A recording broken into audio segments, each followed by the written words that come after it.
बिस्मिल्लाहिर्रहमानिर्रहीम अस्सलाम वालेकुम।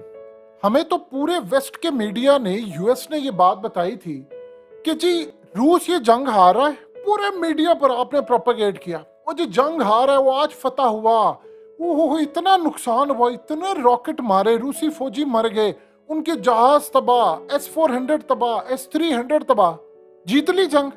अब जो रिपोर्ट सामने आई है उसने ऐसा भांडा फोड़ा है इनका कि उस प्यूटिन ने, वो जो कहता है कि इस्लाम का दिफा इस सेंस में करो कि मुसलमानों को मैं कहूंगा कि तुम्हारे तो कुरान मजीद यानी तुम्हारी किताब में लिखा हुआ है कि अल्लाह की रस्सी को मजबूती से थामो तो फर्का पैदा ना करो। वो मुसलमानों को सिखाता है, जिसकी बीवी मुसलमान थी, जिसने वहां मसाजिद बनाई, उसने इन सबको शिकस्त दे दी है। अब जो रिपोर्ट सामने आई है, आज पूरी दुनिया में चल रही है कि जो सबसे ज्यादा सीक्रेट दौलत थी, खजाना था, वो सारे का सारा अक्सरियत रूस ले उड़ा है और प्यूटिन ले उड़ा है यूक्रेन से। हुआ यूं है कि 2014 में क्रीमिया को जब इसने फतह किया तो उस वक्त तकरीबन 15 खरब dollars, trillion dollars, 15 trillion dollars रूस ने कब्जा कर लिया।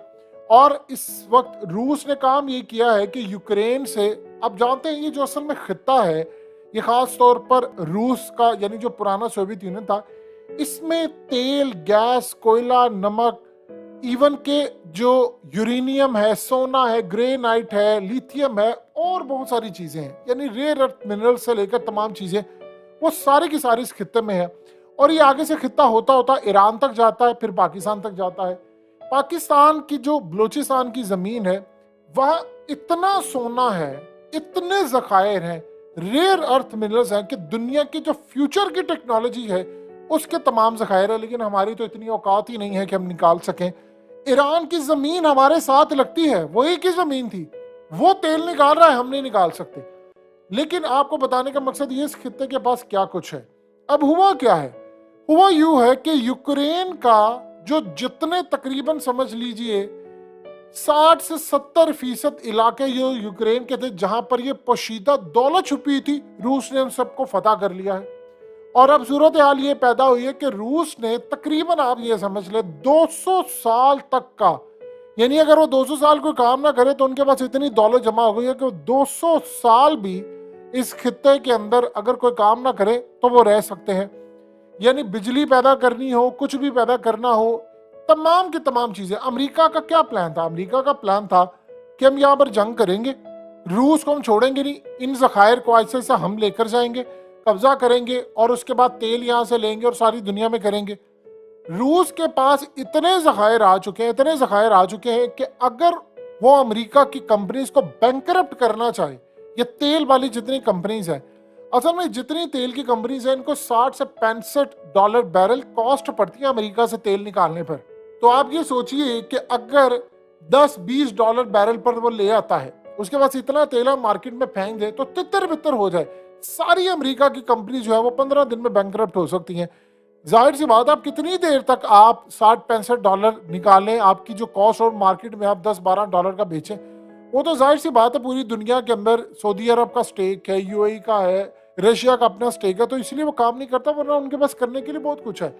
अब उन्होंने काम ये किया है कि 120 किस्म की जो मादनियात मौजूद है उसको रूस ले उड़ा है। लिथियम, कोबाल्ट, इसके अलावा ग्रेफाइट, या आप देख ले न्यूबियम और जितनी दूसरी हैं, वो सारी की सारी ये ले उड़े हैं। अब इस सूरत हाल के अंदर वो जितने जखायर, वो जो सीक्रेट दौलत थी, वो जिसके ऊपर ये कब्जा करने चाह रहे थे, तो सारी की सारी रूस ले उड़ा है।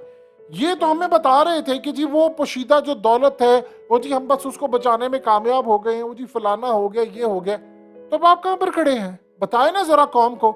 देखिए, एक बात आप समझ लीजिएगा, ये जो दुनिया के अंदर आप एक एक डॉलर की हम लोग जाते हैं, वो फलाना उधर दे दे, आइए, मतलब दुनिया से छुटकारा हासिल कर रही है, वो अपने जखायर निकाली। भारत आज तेल निकाल रहा है। आप बताइए, राजस्थान, उस सिंध की साइड जो हमारी उनके साथ लगती है, वो वहां से तेल निकाल रहा है, वहां से निकल सकता है, हमारे यहां से नहीं निकल सकता। ईरान और बलूचिस्तान सेम जमीन है, वहां से निकल सकता है लेकिन यहां से नहीं। वजीरिस्तान, केपीके और ये तमाम जितने कबायली इलाके उसके साथ लगता है अफगानिस्तान का, वहां पर वो चाइनीज को बुलाकर खुदाई करवा रहे हैं, इन्वेस्टमेंट करवा रहे हैं, वहां से वो रेयर अर्थ मिनरल्स निकाले हैं। तो हमारा वजीरिस्तान जो है, केपीके है या फलाना, हम क्यों नहीं वहां से निकाल सकते? यानी आप एक बात बताएं, पूरी कौम को मोहताज किया हुआ है, हम क्यों नहीं वहां से निकाल सकते? यही वो चीजें हैं जो समझने वाली है। लड़ाई थी इनकी, अब कोयले के जखायर वो सारे के सारे रूस ले उड़ा है।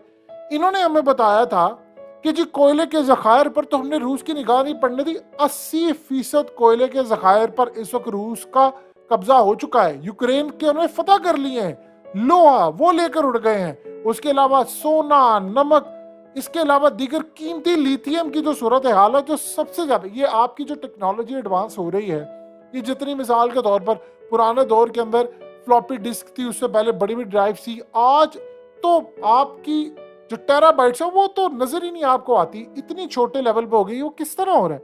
वो रेयर अर्थ मिनरल्स जो हैं वो यूज होते हैं, लिथियम यूज होता है। ये आपकी जो एक्यूरेसी है बड़ी है, जहाजों की स्पीड जो है, गाड़ियों की स्पीड है, और ये तमाम की तमाम जो चीजें हैं वो सारी की सारी तो रूस ने फतह कर ली है। इसके बाद बाकी क्या रह गया है? वो सारी खुफिया दौलत लेकर उड़ गया है, और 200 साल तक अब वो सिर्फ इवन के यूक्रेन की जो चीजें हैं उसी के ऊपर गुजारा कर सकता है। तो आप पूछे जरा अमेरिका से जाकर, तूने 100 अरब डॉलर यहाँ पर झोंक दिया है, क्या मिला तुम्हें? इनसे पूछे जाकर अफगानिस्तान में तुमने कई 100 अरब डॉलर जो है वो झोंक दिया था, तो क्या मिला था तुम्हें? लेकिन ये कौम को बताने को तैयार ही नहीं है, ये किसी को बताने को तैयार नहीं है कि ये क्या हुआ। दुनिया में इन्होंने तबाही मचाई, हुकूमतों के इन्होंने तख्ते उल्टे। देखिए, दो चीजें आप ज़हन में रखिएगा, इस वक्त जो लीडरशिप पुतिन की तरह खड़ी होगी वो तरक्की करेगी। आप इंडिया को देखें, हमारे पास एक बड़ा जबरदस्त मौका था। इंडिया ने काम ये किया, उसने पुतिन से सस्ता तेल लेकर यूरोप को देना शुरू कर दिया। हमें सबसे पहले उसने ऑफर की थी, हम अगर उसे लेकर उनको सस्ता तेल दे देते हैं तो आप ये बताइए, हम भी यूरोप से पैसा बना रहे होते। अब हमें कहा जा रहा है सस्ता तेल आ रहा है, लेकिन सस्ता तेल आवाम को नहीं मिलेगा। तो जो चीजें यहाँ पर समझने वाली है, वो गहराई में जाकर इसको समझे कि वो रूस ने इनके परखच्चे उड़ा दिए हैं। वहां पर इसराइल खुफिया तौर पर लड़ा है, वहां पर अमेरिका लड़ा है, पूरा यूरोप लड़ा है। वहां पर जितनी दुनिया की ताकतें हैं वो सारी रूस के खिलाफ थी। आपने दुनिया की तमाम पाबंदियां उन पर लगा दी, उनके क्रेडिट कार्ड्स, बैंक्स, मैकडोनल्ड, क्या कुछ आपने सब कुछ बंद कर दिया। वो दुनिया में कहीं प्रॉपर्टी लेने के काबिल नहीं रही। यूरोप में उनकी जितनी जायदाद थी वो सारी फ्रीज होगी, एसेट्स फ्रीज हो गए। तो आप बताइए, आप कहां पर खड़े हैं? वो हार गया जंग, उसने गले से पकड़ा हुआ है अमेरिका का और बाकी, और ये कोशिश कर रहे थे कि वहां पर बायो या कोई और दूसरा मामला रखें। उसने काम ये किया कि उसने इनको गले से पकड़ा है, और गले से पकड़कर उसने यहां पर कहा है कि मैं बेलारूस में लगा रहा हूं न्यूक्लियर मिसाइल, पूरा यूरोप मेरे निशाने पर है। जिस मुल्क ने आगे बढ़कर कोई हैंकी वैंकी की, एक एक शहर को निशाना बनाऊंगा, और तुम लोग तीसरी जंग अजीम को भूल जाओगे कि वो कभी आनी थी, वो आ चुकी होगी, और उसके बाद मैं तुम्हें बताऊंगा कि शहर आबाद कैसे होंगे। यानी पहले मैं तबाह करूंगा फिर आबाद। इस लेवल पर जाकर अगला धमकी दे रहा। वो कह रहा है वेस्ट के कल्चर ने तो पूरी दुनिया को तबाह कर दिया। तो ये जो सूरत हाल है, हमें ये बता रहे हैं जी ऐसे हो गया, वैसे हो गया, हमने फतह हासिल कर ली। आप इनसे पूछो तुमने कौन सी फतह हासिल की है जाकर? तुम हमें बता रहे हो कि हमने फलाना कर लिया। अमेरिका डूब रहा है, ये बात समझिएगा। ये उसकी अफगानिस्तान में शिकस्त है, यूक्रेन में उसकी शिकस्त है, उसके अमेरिकी डॉलर को इस वक्त सवाल है। दुनिया में कोई उसका अमेरिकी डॉलर देखना नहीं चाहता, रवादार नहीं है। आहिस्ता आहिस्ता दुनिया युआन की तरफ जा रही है। ये सारी सूरत हाल समझने वाली है।